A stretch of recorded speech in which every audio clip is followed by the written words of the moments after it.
Hello नमस्कार, एक बार फिर से हमारे यूट्यूब चैनल पर आप सभी का स्वागत है।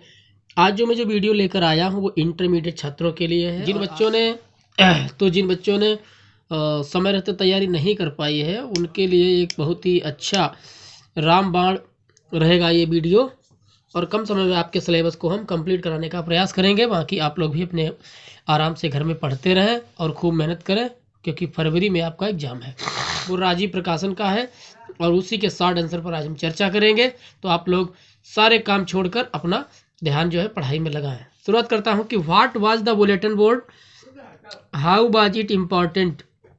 बुलेटिन बोर्ड क्या था और वह इम्पॉर्टेंट कैसे था।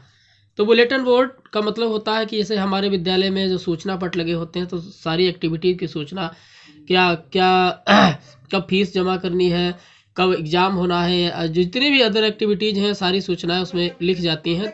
बस सेम वैसे ही ये भी बुलेटिन बोर्ड था। तो बुलेटिन बोर्ड का मतलब होता है सूचना पट। तो in those days the bulletin board was fixed at the main crowded places and was the only medium to convey the message and news to the common mass. कष्ट के लिए क्षमा प्रार्थी हूँ, और थोड़ा में जुकाम है इसलिए थोड़ी प्रॉब्लम जा रही है। पर शुरुआत करता हूँ कि what was the bulletin board, bulletin board क्या था और हाउ वाज इट इम्पोर्टेंट, और वह कैसे महत्वपूर्ण था। तो ये बात उन दिनों की है। In those days the bulletin board was the fixed at the main crowded places and was the only medium to convey the message and the news to the common mass. जो बुलेटिन बोर्ड था fix कर दिया जाता था, यानी लगा दिया जाता था मेन क्राउडेड प्लेसेस, मुख्य भीड़ भाड़ वाले स्थानों पर, and was the only medium convey the message, और यही एक माध्यम था अपने मैसेज को, अपनी सूचनाओं को इधर से उधर पहुंचाने का, and news to the common mass, और यहीं से इसी ब्लैक बोर्ड से ही जो समाचार होते हैं वो कॉमन लोगों को यानी जन सामान्य को सूचनाएं यहीं से प्राप्त होती थी। इट वाज द इम्पोर्टेंट, यह महत्वपूर्ण था, because it was the only mode communication between the officials and public. यह इसलिए भी इम्पोर्टेंट था कि यही एक मोड था, एक प्रतिरूप था जो कि कम्युनिकेशन बिटवीन द ऑफिशियल यानी अधिकारी और पब्लिक यानी जनता, आम जनता के बीच में जन सामान्य के बीच में कम्युनिकेशन का एक यही साधारण तरीका था, बुलेटिन बोर्ड। उसके बाद आगे बढ़ते हैं। फिर ये है कि ये जो क्वेश्चन है मुझे इंपॉर्टेंट लगा, हमने यहाँ पर टिक कर दिया, आपको इसे भी टिक करना है। और आगे बढ़ते हैं कि व्हाट डिड मिस्टर हैमिल से। देखिए क्या है कि ये वीडियो जो है उन छात्रों के लिए है जिन्होंने अच्छे से तैयारी पूरे वर्ष नहीं कर पाई है, कारण चाहे कोई भी रहा हो। हम यहाँ पर प्रयास करते हैं कि कम समय में एक अच्छा सा रिवीजन आपको मिले।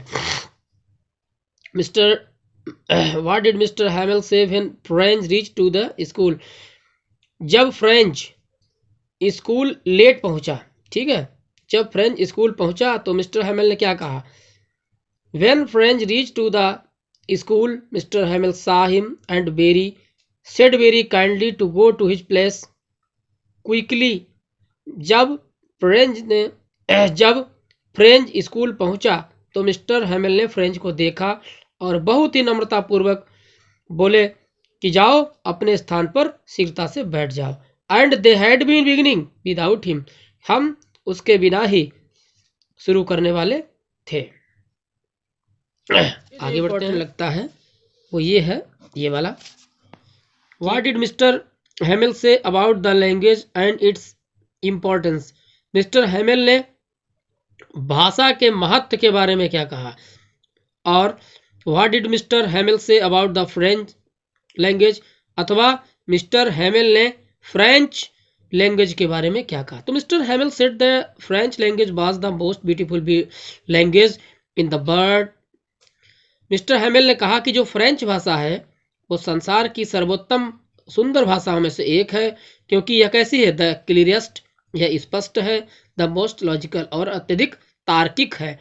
ही फर्दर सेट, उन्होंने और कहा कि that they must guard it, हमें इसकी अवश्य सुरक्षा करनी चाहिए, it among them and never forget it, यानी अन्य भाषाओं के बीच में इसकी सुरक्षा करनी चाहिए और इसे कभी भी भुलाना नहीं चाहिए।